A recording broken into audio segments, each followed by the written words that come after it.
Breaking news చూస్తున్నాం. మంత్రి కొండా సురేఖపై case నమోదైంది. ఆమె చేసిన వ్యాఖ్యలపై క్రిమినల్ చర్యలు తీసుకోవాలని హీరో నాగార్జున వేసిన పిటిషన్ను పరిగణలోకి తీసుకొని కోర్టు ఆదేశాలు ఇచ్చింది. కొండా సురేఖపై BNS 365 కింద కేసు నమోదు చేసింది. ప్రజాప్రతినిధుల కోర్టు డిసెంబర్ 12న వ్యక్తిగతంగా హాజరు కావాలని ఆదేశించింది.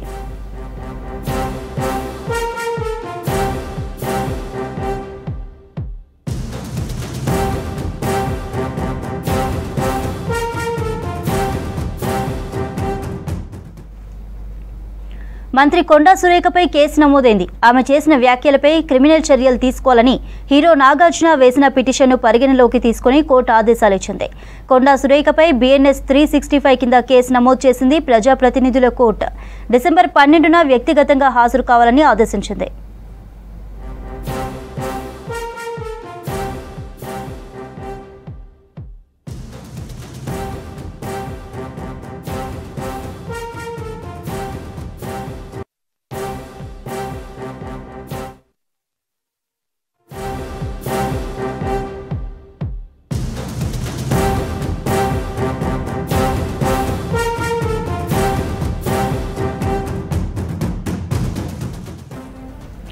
మరో బ్రేకింగ్ చూస్తున్నాం. BRSV స్టేట్ సెక్రటరీ ప్రశాంత్ను నార్సింగి పోలీసులు అరెస్టు చేశారు.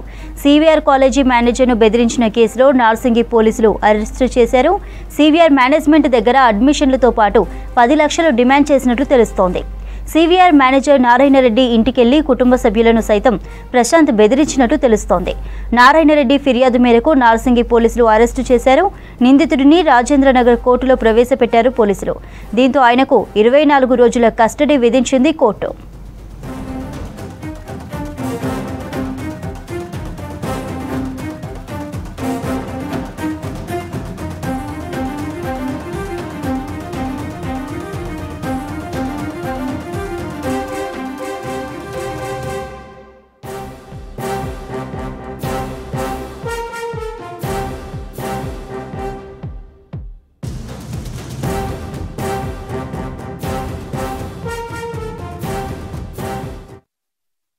హైదరాబాద్ బంజారాహిల్స్ రోడ్ నెంబర్ 3లోని బిర్యానీవాలా హోటల్లోని బిర్యానీలో బొద్దింక ప్రత్యక్షమైంది. బిర్యానీ తింటుండగా బొద్దింక రావడంతో కస్టమర్లు యాజమాన్యాన్ని ప్రశ్నించారు. బొద్దింక వస్తే మేమేం చేస్తామంటూ నిర్లక్ష్యంగా సమాధానమిచ్చారు నిర్వాహకులు. దీంతో పోలీసులకు, ఫుడ్ సేఫ్టీ అధికారులకు సమాచారం అందించారు కస్టమర్లు. దీంతో హోటల్లో పూర్తి స్థాయిలో తనిఖీలు చేసేందుకు సిద్ధమయ్యారు ఫుడ్ సేఫ్టీ ఆఫీసర్స్.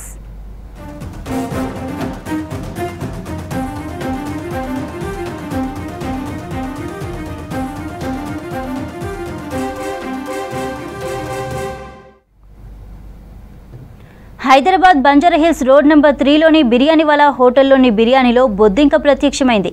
బిర్యానీ తింటుండగా బొద్దింక రావడంతో కస్టమర్లు యాజమాన్యాన్ని ప్రశ్నించారు. బొద్దింక వస్తే మేమేం చేస్తామంటూ నిర్లక్ష్యంగా సమాధానమిచ్చారు నిర్వాహకులు. దీంతో పోలీసులకు, ఫుడ్ సేఫ్టీ అధికారులకు సమాచారం అందించారు కస్టమర్లు. దీంతో హోటళ్లలో పూర్తి స్థాయిలో తనిఖీలు చేసేందుకు సిద్ధమయ్యారు ఫుడ్ సేఫ్టీ అధికారులు.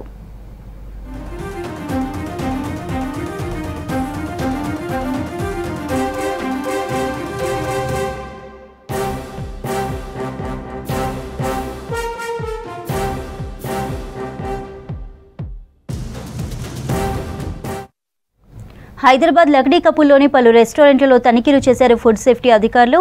షాహీ దస్తర్ఖాన్, బడే మియా కబాబ్స్, ఖాన్ ఈ కాస్ రెస్టారెంట్లలో సోదాలు చేశారు. కబాబ్, నాన్ వెజ్ ఐటమ్స్లో సింథటిక్ ఫుడ్ కలర్స్ వాడుతున్నట్లు గుర్తించారు. ఎక్స్పైరీ అయిన మ్యాంగో మిల్క్, కోకోనట్ మిల్క్, కొరియా వాటర్ ఉపయోగిస్తున్నట్లుగా తనిఖీల్లో బయటపడింది. మిగిలిన ఫుడ్ ఫ్రిడ్జ్లో స్టోర్ చేసి నెక్స్ట్ డే సర్వ్ చేస్తున్నట్లు కనుగొన్నారు. రెస్టారెంట్ల నిర్వాహకులు ఫుడ్ సేఫ్టీ నిబంధనలు పాటించడం లేదన్నారు అధికారులు. కిచెన్లో అపరిశుభ్రతతో పాటు బొద్దింకలు, ఎలుకలు తిరుగుతున్నాయన్నారు.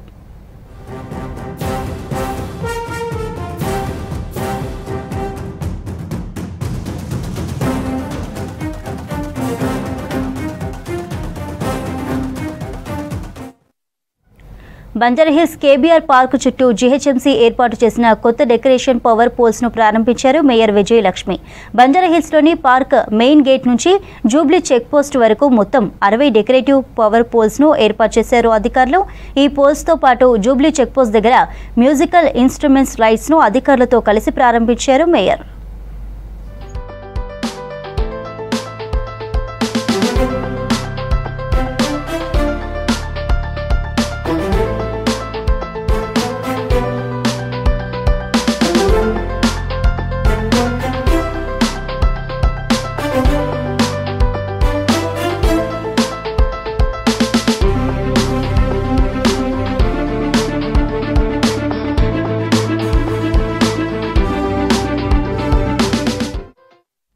L&T చేపట్టిన ప్రతి ప్రాజెక్టు విజయవంతంగా ముందుకెళ్తోందన్నారు metro rail MD NVS Reddy.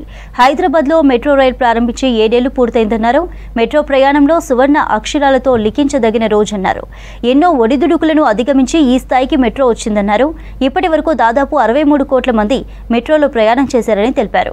రాబోయే 4 ఏళ్లలో ఈ ప్రాజెక్టు లాభాల్లోకి వస్తుందన్నారు ఎన్వీఎస్ రెడ్డి. హైదరాబాద్ మెట్రో చాలా ఏకో ఫ్రెండ్లీ సిస్టమ్ అన్నారు L&T సీఈఓ కేవీబీ రెడ్డి. ఈ రోజున హైదరాబాద్లో 90 లక్షల వాహనాలు ఉన్నాయి. 90 lakh vehicles are there in Hyderabad city. If we bring out all the vehicles onto Hyderabad city roads at one point of time, the entire city gets jammed. Okay? ఆ పరిస్థితి కనీసం హైదరాబాద్లో రాకుండా ఉండాలంటే metro is the only solution. Rail based mass transit systems are the only solution for sheer survival of the cities. దానికోసమే ప్రపంచం అంతా కూడా these are very costly systems, they are not easy. ఇప్పుడు మనం మెట్రో ప్రాజెక్ట్ సెకండ్ ఫేజ్ కట్టుకుంటున్నాం, completely elevated metro కట్టాలంటే around 350 crore అవుతుంది. మనం చాలా ఎకనమైజ్ చేసి అండర్ గ్రౌండ్ సిస్టమ్ చేయాలంటే anywhere between 600 to 1000 crore per kilometer. 600 కోట్ల నుంచి 1000 కోట్లు ఖర్చు పెట్టాలి పర్ కిలోమీటర్. ముంబైలో 1500 కోట్లు ఖర్చు పెడుతున్నారు per kilometer. 1500 crore per kilometer in Mumbai. That's kind of expenditure, huge expenditure. Metro line, ఒక్క లైన్ ఈక్వల్ టు 7 బస్సులు కానీ, లేదు 7 బస్ లైన్లు కానీ, లేకపోతే 24 car lines. No city in the world can have 24 car line road. Okay, ఎంత చేసినా కానీ జామ్ అయిపోతుంది. So that's the importance of these mass transit systems. And all other means of the transport, public transport, should work as a supporting system for the metro, because metro is the most reliable, affordable and most eco-friendly system, like already Murli has mentioned. So I have also some statistics. We have saved huge amount of almost 0.4 billion tons of CO2 carbon footprint in the city by saving huge amount of almost 0.2 million tons of the hydrocarbon fuel has been saved. That's a great achievement which is making the cities affordable and people are able to breathe good amount of the free oxygen air. This is very important. That has been the credit which should get to Hyderabad Metro. That's the biggest achievement what I can say during the Sangareddy జిల్లా జిన్నారం మండలం కాజుపల్లి పారిశ్రామిక వాడలోని Arora life science లో భారీ అగ్ని ప్రమాదం జరిగింది. MB2 black లో reactor పేలడంతో పెద్ద ఎత్తున మంటలు ఎగిసిపడ్డాయి.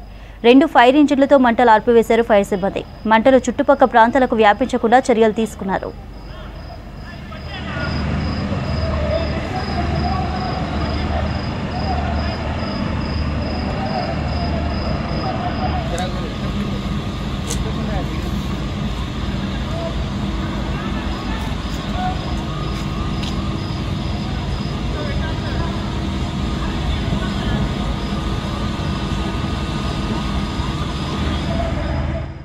అతి పిన్న వయసులోనే చెస్ ఆటలో గ్రాండ్ మాస్టర్ హోదా సాధించి వరల్డ్ రికార్డు సృష్టించడమే లక్ష్యంగా ముందుకెళ్తున్నాడు దివేత్. 8 ఏళ్ల వయసులో విశ్వ వేదికపై భారత త్రివర్ణ పతాకాన్ని రెపరెపలాడిస్తూ సత్తా చాటుతున్నాడు.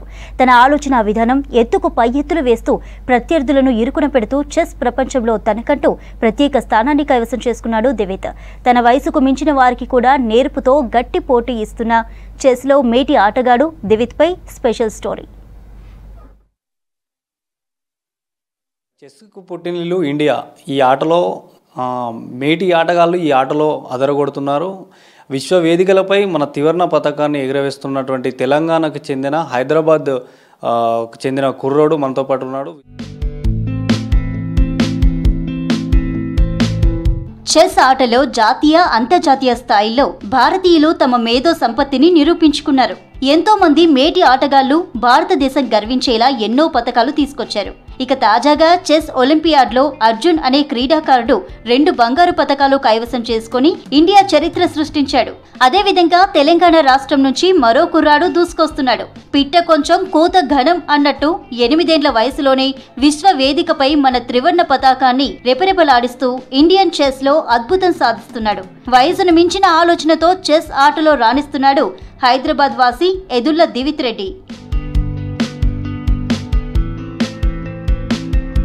ఈ ఏడాది ఏప్రిల్లో జరిగిన వరల్డ్ క్యాడెట్ ర్యాపిడ్ ఈవెంట్లో గోల్డ్, బ్లిట్జ్ పోటీలో బ్రాంజ్ నెగ్గి ఔరా అనిపించిన ఈ బుడ్డోడు రీసెంట్ గా ఇటలీలో జరిగిన వరల్డ్ క్యాడెట్ చెస్ ఛాంపియన్షిప్ లో అండర్ 8లో గోల్డ్ మెడల్ సాధించాడు. ఎన్నో దేశాల ఆటగాళ్లు పోటీ పడ్డ ఈ టోర్నీలో ఎత్తులకు పై ఎత్తులు వేస్తూ ప్రత్యర్థులను చిత్తు చేస్తూ అండర్ 8 వరల్డ్ ఛాంపియన్ గా నిలిచాడు. అతి పిన్న వయసులో గ్రాండ్ మాస్టర్ హోదా సాధించి వరల్డ్ రికార్డు సృష్టించడమే లక్ష్యంగా ముందుకెళ్తున్నాడు. సో అప్పుడు నార్మల్గా యూట్యూబ్లో వీడియోస్ బదులు చెస్ వీడియోసే పెడుతుండే అనమాట. సో అది తనకి బాగా అలవాటైపోయి ఇంకా అది యూట్యూబ్లో వీడియోస్ చూసే నేర్చుకున్నాడు అనమాట. సో నేర్చుకుంటే ఇంకా తర్వాత సరే వీడు మంచిగా ఆడుతున్నాడు అనిపిస్తే మనము కోచ్ దగ్గర స్టార్ట్ చేసాము. సో అప్పుడు వాళ్ళు కూడా వీళ్ళకి టాలెంట్ ఉంది, కొంచెం మంచిగా గైడెన్స్ ఇస్తే ఒక మంచి స్టేజ్కి వెళ్తారు అనేసి చెప్పారనమాట. సో అందుకనేసి ఇంకా మేము కాంపిటీషన్స్ అవి వెళ్ళడము స్టార్ట్ చేసాము. వెళ్తూ ఉంటే ఇంకా కొంచెం పెద్ద ప్లేయర్స్ని కూడా మంచిగా వాళ్ళతో కూడా విన్ అవ్వుకుంటూ మంచిగా ఆడుతుండడం చూసి ఇంట్రెస్ట్ ఉంది అనేసి ఇంకా మేము సరే ప్రొఫెషనల్గా స్టార్ట్ చేద్దామనేసి చేసామన్నమాట. ఫైనాన్షియల్గా కూడా చెస్ అనేది చాలా ఎక్కువ ఖర్చుతో కూడిన గేమ్ అనమాట. సో ఒక టోర్నమెంట్కి వెళ్తే అట్లా చాలా ఖర్చు అవుతుంది. సో దానికి కూడా మేము స్పాన్సర్స్ని చూస్తున్నాము. ఎవరైనా దొరికితే చాలా హ్యాపీగా ఉంటుంది అనేసి అనుకుంటున్నాము. వరల్డ్ క్యాడెట్స్ టోర్నీలో గోల్డ్ నెగ్గడంతో దివిత్ ఇప్పుడు చెస్ ప్రపంచంలో గుర్తింపు తెచ్చుకున్నాడు. ఈ టోర్నీలో కఠినమైన పోటీలను ప్రశాంతంగా ఆడుతూ మధ్యలో వెనుకబడినా అద్భుతంగా పుంజుకొని అందరినీ ఆశ్చర్యపరిచాడు. దివిత్ ఆట డింగ్ లిరెన్ వరల్డ్ ఛాంపియన్షిప్ టైటిల్ కోసం తలపడుతున్న డి గుకేష్ ను ఆశ్చర్యపరిచింది. 2 ఏళ్ల కిందట హైదరాబాద్ లో జరిగిన ఓ ఎగ్జిబిషన్ ఈవెంట్ లో గుకేష్ తో పోటీ పడిన దివిత్ ఎలాంటి బెరుకు లేకుండా ఎత్తులేశాడు. అత్యంత సవాల్తో కూడిన ఎండ్ గేమ్ లో అద్భుతమైన నైపుణ్యాన్ని ప్రదర్శిస్తూ గుకేష్ కు గట్టి పోటీ ఇచ్చాడు. చివరకు గుకేష్ తో పాటు ఎరిగైసి అర్జున్ చేతిలో ఓడిపోయాడు. కానీ ఈసారి బుడ్డోడి టాలెంట్ చూసి గుకేష్ ఫిదా అయ్యాడు. దివిత్ వేసే ఎత్తులకు పై ఎత్తులను చూసి షాక్ అయినట్లు తెలుపుతూ ప్రశంసల వర్షం కురిపించారు గుకేష్. దివిత్ కు మంచి భవిష్యత్తు ఉందని చెప్పిన గుకేష్ అంచనాలు 2 ఏళ్లు తిరగకుండానే నిజం చేస్తూ తనకంటూ ప్రత్యేక గుర్తింపు తెచ్చుకున్నాడు దివిత్. హ్యాపీగా ఫీల్ అవుతుంది. 2.5 years నుంచి ఆన్లైన్ ఎల్బీ స్టేడియంలో వెళ్ళాను చాలాసార్లు. స్టేట్, డిస్టిక్, ఇంకా పూణేకి వెళ్ళాను. అక్కడ టోర్నమెంట్స్ బెంగళూరులో ఆడాను. విజయవాడలో 2 tournaments ఆడాను. అండర్ 9లో ఫస్ట్ వచ్చాను. బ్రిలియంట్ ఆడాను. ఇటలీ వెళ్ళాను. అల్బేనియాకి వెళ్ళాను. యంగెస్ట్ గ్రాండ్ మాస్టర్ రామకృష్ణ సార్కి థ్యాంక్స్. పజిల్స్ తో మొదలుపెట్టిన ఈ ఆటను తక్కువ సమయంలోనే 64 గదులపై పట్టు సాధించాడు. దివిత్ పేరెంట్స్ మహేష్ రెడ్డి, సింధుజ సాఫ్ట్వేర్ ఇంజనీర్లు. నల్గొండ జిల్లా నుంచి వచ్చి హైదరాబాద్ లో స్థిరపడ్డ వీళ్లకు ఎలాంటి స్పోర్ట్స్ బ్యాక్గ్రౌండ్ లేదు, కానీ చెస్ పై అవగాహన ఉంది. చిన్నప్పుడు దివిత్ కు ఓ చెస్ పజిల్ ఇస్తే వెంటనే సాల్వ్ చేశాడు. రోజుకు 100-200 పజిల్స్ ను వేగంగా సాల్వ్ చేయడంతో తనకు చెస్ పై ఆసక్తి ఉందని గుర్తించి వివిధ టోర్నీల్లో ఆడించడం ప్రారంభించారు పేరెంట్స్.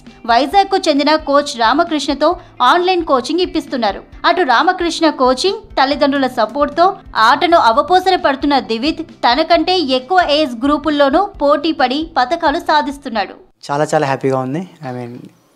2.5 years క్రితం మేము స్టార్ట్ చేసినప్పుడు ఫస్ట్ డే అనుకున్నది ఇది ఛాంపియన్షిప్, అండర్ 8 వరల్డ్ ఛాంపియన్షిప్. మే 2022లో స్టార్ట్ చేసినప్పుడు ఫస్ట్ డే జాయిన్ చేసినప్పుడు అనుకున్నది అండర్ 8 వరల్డ్ ఛాంపియన్షిప్. అది ఇవాళ సాధించింది కాబట్టి దట్స్ గోల్ అచీవ్డ్ అన్నట్టు. వరల్డ్ ఈవెంట్స్కి వచ్చేసరికి ర్యాపిడ్ ఏప్రిల్లో ర్యాపిడ్ ఛాంపియన్షిప్, వరల్డ్ ఛాంపియన్షిప్లో ఫస్ట్ వచ్చాడు. గోల్డ్ మెడల్ వచ్చింది. అలాగే సేమ్ అక్కడే జరిగిన అల్బేనియాలో జరిగిన బ్లిట్జ్లో కూడా బ్రాంజ్ మెడల్ వచ్చింది. ఇప్పుడు క్లాసికల్ ఛాంపియన్షిప్లో gold medal. So very happy with the results. 7 ఏళ్లకే అండర్ 9 స్టేట్ ఛాంపియన్ గా నిలిచిన ఈ కుర్రాడు వేగంగా, దూకుడుగా ఎత్తుకు పై ఎత్తులు వేస్తూ ప్రత్యర్థులను చిక్కుల్లో పెట్టగలడు. ఈ స్కిల్స్ తో వరల్డ్ క్యాడెట్ ర్యాపిడ్ బిట్స్ టోర్నీలో గోల్డ్, బ్రాంజ్ నెక్కి మంచి పేరు తెచ్చుకున్నాడు. అయితే క్లాసికల్ ఈవెంట్ లో నేషనల్ లెవెల్లో ఒక్క మెడల్ కూడా నెగ్గలేకపోయిన దివిత్ ఇప్పుడు ఏకంగా వరల్డ్ క్యాడెట్ ఛాంపియన్ గా నిలిచాడు. అన్ని ఫార్మాట్లలోనూ రాణించే సత్తా తనలో ఉందని నిరూపించుకున్నాడు దివిత్. ఇలాంటి పథకాలు మరెన్నో రాష్ట్రానికి, తెలంగాణ రాష్ట్రానికి సంబంధించి దివితి కొట్టే అవకాశాలు కూడా లేకపోవని చెప్పవచ్చు.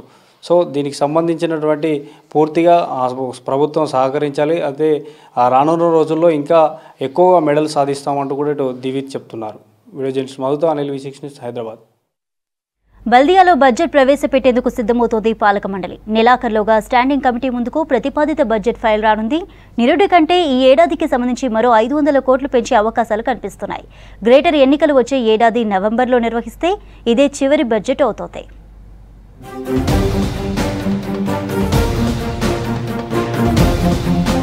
జీహెచ్ఎంసీ 2025-26 ఆర్థిక సంవత్సరానికి సంబంధించి 8,500 కోట్లతో బడ్జెట్ ప్రవేశపెట్టే అవకాశం ఉంది. ఈ నెల 30న స్టాండింగ్ కమిటీ ముందుకు బడ్జెట్ ప్రతిపాదనలు రానున్నాయి. బల్దియా 2024-25 బడ్జెట్ 7,937 కోట్లు కాగా వచ్చే ఏడాదికి సంబంధించి మరో 500 కోట్లు పెంచే అవకాశం కనిపిస్తుంది. 2021-22లో బడ్జెట్ అంచనాలు 5,600 కోట్లు, 2022-23లో 6,150 కోట్లు, 2023-24లో 6,224 కోట్లు, 2024-25లో 7,937 కోట్ల అంచనాలతో బడ్జెట్ రూపొందించారు. శనివారం ప్రత్యేకంగా స్టాండింగ్ కమిటీ సమావేశం ఏర్పాటు చేసి బడ్జెట్ను ఆమోదించే ఛాన్స్ ఉంది.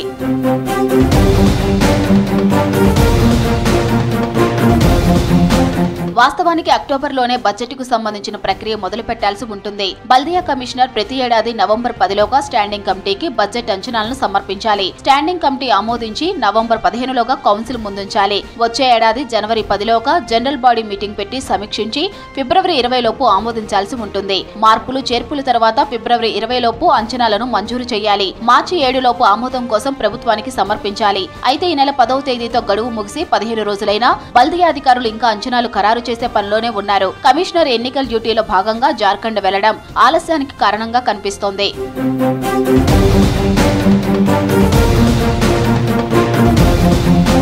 ప్రస్తుతం కొనసాగుతున్న కౌన్సిల్ 5వ బడ్జెట్కు ఆమోదం తెలుపనుంది. గ్రేటర్ ఎన్నికలు జరిగి 4 ఏళ్లు మాత్రమే అయినప్పటికీ ఈ పాలక మండలికి 5 సార్లు బడ్జెట్కు ఆమోదం తెలిపే అవకాశం దక్కింది. 2020 నవంబర్లోనే గ్రేటర్ ఎన్నికలు జరిగినప్పటికీ అంతకుముందు పాలక మండలికి గడువు ఉండటంతో ఫిబ్రవరి 10వ తేదీ వరకు కొనసాగింది. 2021-22 బడ్జెట్కు సంబంధించి స్టాండింగ్ కమిటీ అప్రూవల్ వచ్చినప్పటికీ కౌన్సిల్ ఆమోదించకుండానే పాలక మండలి గడువు ముగిసింది. 2021 జనవరిలో జనరల్ బాడీ మీటింగ్ నిర్వహించాలి అనుకున్నప్పటికీ కరోనా కారణంగా సమావేశం జరగలేదు. తర్వాత ఫిబ్రవరి 11న ప్రస్తుత కౌన్సిల్ ఏర్పడింది. ప్రస్తుతం కొనసాగుతున్న పాలక మండలి అదే ఏడాది జూన్ 26న వర్చువల్ మీటింగ్ లో బడ్జెట్ ను ఆమోదించింది. 2020 మాదిరిగా గ్రేటర్ ఎన్నికలను వచ్చే ఏడాది నవంబర్లో నిర్వహిస్తే ప్రస్తుత పాలక మండలికి ఇదే చివరి బడ్జెట్ అవుతుంది.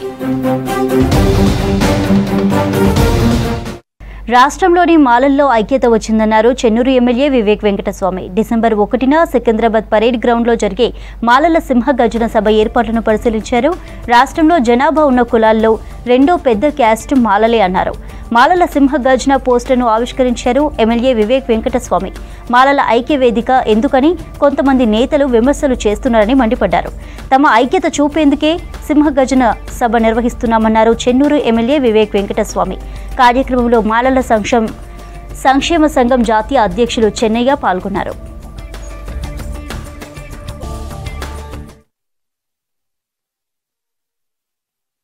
ఫస్ట్ డిసెంబర్ నాడు మాలల సింహగర్జన జరుపుకుంటున్నాం.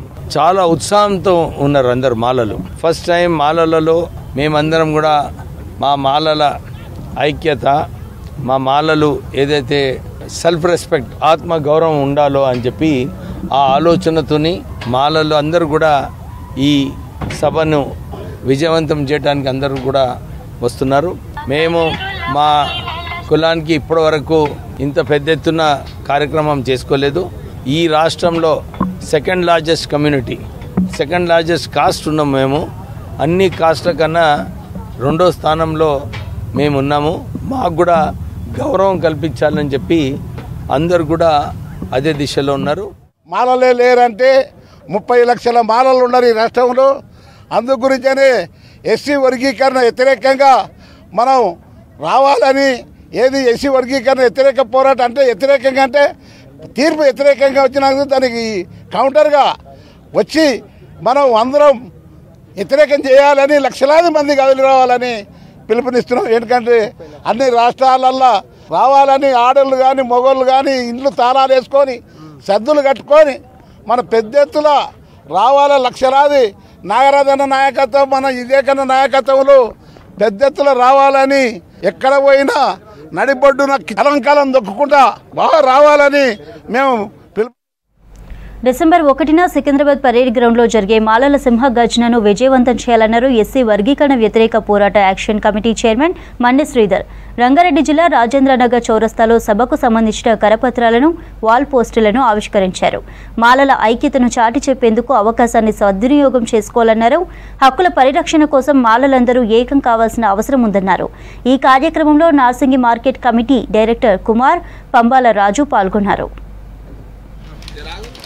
డిసెంబర్ 1వ తారీఖు జరుగుతున్నటువంటి మాల సింహగర్జన కార్యక్రమానికి ఈ తెలంగాణ రాష్ట్రంలో ఉన్నటువంటి 119 నియోజకవర్గాల నుంచి 1200 మాలల మరి ఏవైతే ఉన్నాయో వారందరూ కూడా ఈ యొక్క డిసెంబర్ 1వ తారీఖు రోజు మాలల సింహగర్జనకి రావాలని చెప్పి రాజేంద్ర నియోజకవర్గం నుంచి మేము కూడా పిలుపునివ్వడం జరుగుతుంది. ఇక్కడ ఉన్నటువంటి ఈ రాజేంద్ర నియోజకవర్గంలో సుమారు రాజేంద్ర నియోజకవర్గం నుంచి మేము కమ్సే ఒక 10,000 మందిని తీసుకురావాలని చెప్పి మేము కంకణం కట్టుకోవడం జరిగింది. ఈ యొక్క కార్యక్రమాన్ని మరి వెంకటస్వామి గారు, చెన్నూరు ఎమ్మెల్యే గారు ఆధ్వర్యంలో జరుగుతున్నటువంటి కార్యక్రమాన్ని విజయపదం చేసి గంటపరంగా మాదల సింహగర్జన ఏందో, మాదల సత్తా ఏందో ఆ యొక్క 1వ డిసెంబర్ రోజు పేరెడ్ గ్రౌండ్ సికింద్రాబాద్లో చూపిస్తామని చెప్పి తెలియపరుస్తుంది. జేపీ 1వ తారీఖున తలపెట్టినటువంటి మాలల సింహగర్జన ఏదైతే ఈ యొక్క పేరెడ్ గ్రౌండ్లో నిర్వహించడం జరుగుతూ ఉంది. ఈ యొక్క సింహగర్జనకు ప్రతి ఒక్క మాల పౌరుడు బాధ్యతగా మన హక్కులను, మన విధులను కాపాడే విధంగా మనమందరం కూడా మేలుకొని ప్రతి ఒక్క పౌరుడు కూడా మాల హక్కుల కోసం, మన యొక్క రిజర్వేషన్ కాపాడడం కోసం మనమందరం కూడా ఇంట్లో నుండి మహిళలు మరియు పురుషులు ప్రతి ఒక్కరు కూడా ఈ యొక్క సింహగర్జనకు తరలి వెళ్ళే విధంగా మనమందరం కూడా కంకణబద్ధులమై ముందుకు వెళ్ళాల్సినటువంటి బాధ్యత ఎంతైనా ఉంది. ఇప్పటికే మనం చాలా కోల్పోయాం, కానీ ఈ ముందు రాబోయే తరానికి కూడా మనమందరం కూడా ఒక మంచి యొక్క భవిష్యత్తుని ఇవ్వాలని చెప్పేసి సంకల్పంతో ఈ యొక్క మాలల సింహగర్జనను తలపెట్టారు. కాబట్టి ఈ యొక్క సింహగర్జనను జయప్రదం చేసే విధంగా ప్రతి ఒక్క మాల పౌరుడు మాల హక్కులను కాపాడే విధంగా మనం అందరం కూడా పోరాడాల్సినటువంటి అవసరం ఉంది. ఇప్పటికే సమయం మించిపోయింది మిత్రమా. మనమందరం కూడా ఈ యొక్క సింహగర్జనను జయప్రదం చేస్తే రాబోయే రోజులలో ఎటువంటి సంఘటన జరిగినా కూడా మనం ఎదుర్కొనే విధంగా ఈ యొక్క సింహగర్జన జరగాలని చెప్పేసి కోరుకుంటూ 30 సంవత్సరాల నుంచి ఏ పథకాలైనా సరే మీరు చూసుకోండి, అన్ని పథకాలు కూడా మాదిగలకే ఎక్కువ ఉన్నాయి. ప్రతి దాంట్లో మాలలకి 20% కూడా మాలలకి రాలే. 80% మాదిగలకు వస్తే 20% మాలలకు వస్తుంది. అయినా కానీ ఏనాడు కూడా మాలలు అడగలేదు, ఎదురు తిరిగి అడగలేదు. ఎందుకంటే వాళ్ళు కూడా మన సోదరులే అని చెప్పి ఇప్పటి వరకు వేచి చూసాం.